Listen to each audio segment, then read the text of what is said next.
RT is sitting down with radio and TV host, author, journalist, columnist Amy Goodman. Amy, thank you very much for sitting down with us today. It's great to be with you. You represent the voice of the alternative media in the United States. Do you feel that the Americans are hearing this voice? And if not, do you see them still leaning towards the mainstream? Independent media is growing all over the country, and it's absolutely critical because we are dealing with global crises, global warring, global warming, the global economic meltdown, the lack of health care in the United States. And we need a media that is independent of the forces that benefit, for example, from private health care in the United States, the advertisement-driven media. And that's where independent media comes in. Public media, media that's supported by listeners and viewers, and not by the corporations that profit from war, especially when we're covering issues of war from Iraq to Afghanistan. How much of the American media is independent? I would say there's a growing independent media movement in the United States. Democracy Now!, my broadcast on radio and television, we're on 800 stations. Some are small, some are very large. But then you have the networks that are across the country that are run by corporations, unfortunately, that profit from war. And now in the United States, there's public television, there's public access TV in every community where people can make their own media. And it's so important that these places be supported because, well, for example, we see what the media did in the lead up to the invasion of Iraq. Those who are opposed to war, those who are opposed to torture, are not a fringe minority, not even a silent majority, but the silenced majority, silenced by the corporate media, which is why we have to take it back. Someone asked me the other day what I think of the mainstream media. I think it would be a good idea. They're not representing the mainstream. What voices exactly are underrepresented by the mainstream media? Let me count all the voices. I mean, what is interesting is that it's a minority elite who is represented in the media. I'm not talking about people of color. A small elite. What we get in the networks of the United States is this small circle of pundits who know so little about so much, explaining the world to us and getting it so wrong. And Afghanistan is key right now because here you have a new administration, President Obama, and he is expanding the war in Afghanistan and Pakistan. And where is the opposition in the mainstream media in the United States?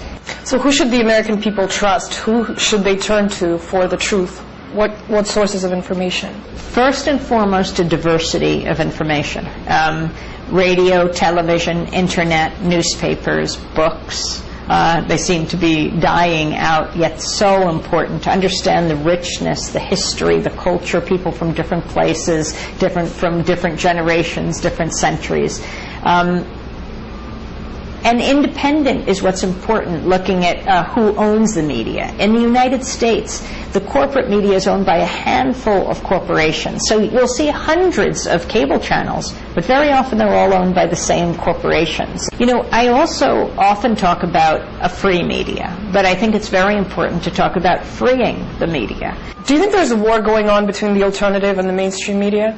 I think we're a challenge to the corporate media. People are demanding of the corporate media they should open up.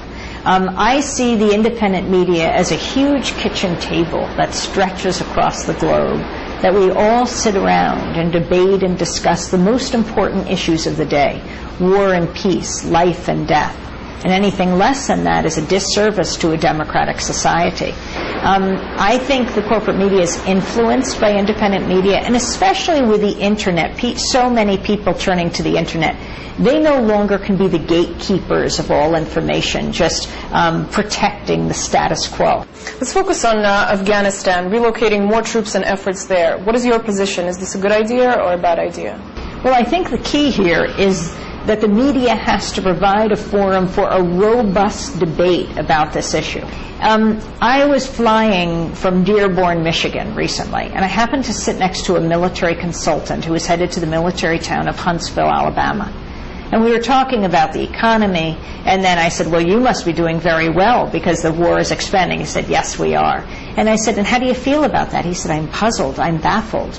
because I'm an American. And I said, yes. And he said, well, I don't understand why we're expanding the war in Afghanistan. I said, but you're making money. He said, yes, we are. And I said, are other military contractors, consultants, people in the Pentagon that you party with, talk to, are they saying the same thing? He said, yes.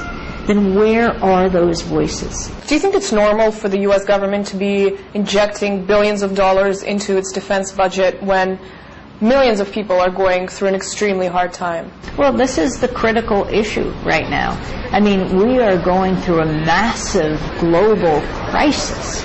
Unemployment is soaring, and it's far higher than what people talk about, especially in minority communities.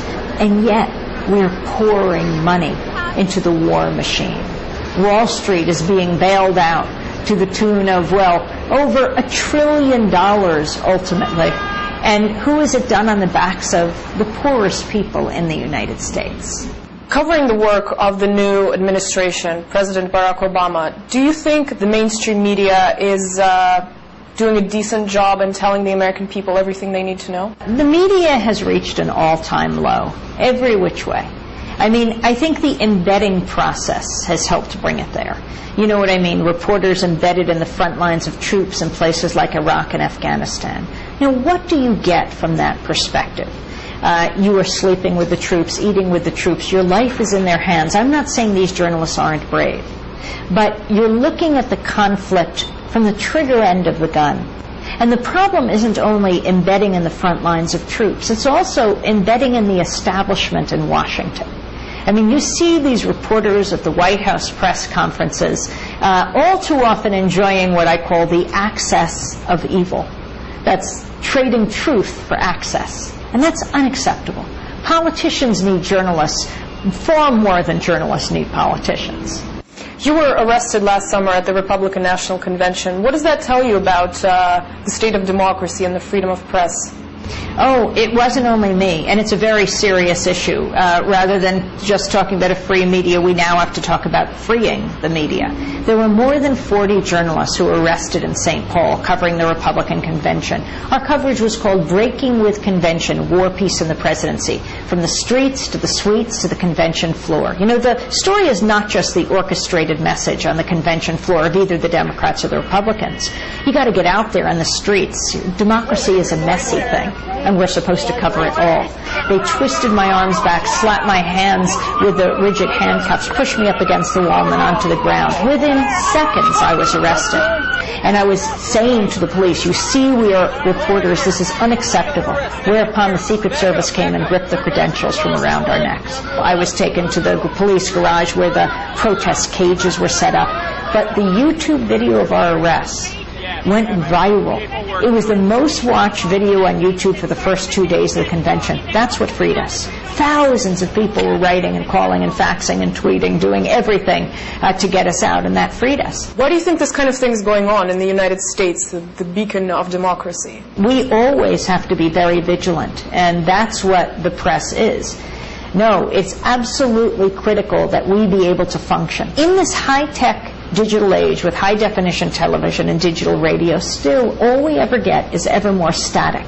That veil of distortion and lies and misrepresentations and half-truths that obscure reality.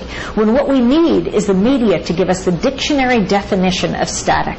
That's criticism, opposition, unwanted interference. We need a media that covers power, not covers for power. We need a media that is the fourth estate, not for the state.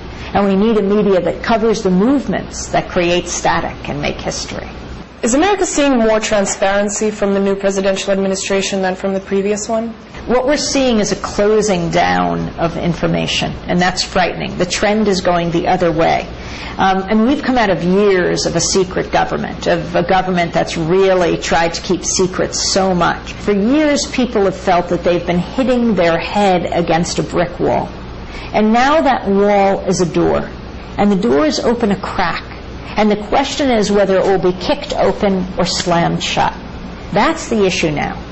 Reports of the Bush administration setting up an assassination ring that reported to Dick Cheney. What does that tell us? And do you think the new administration has moved away from these kinds of policies? This is so serious. What have we come to represent in the rest of the world?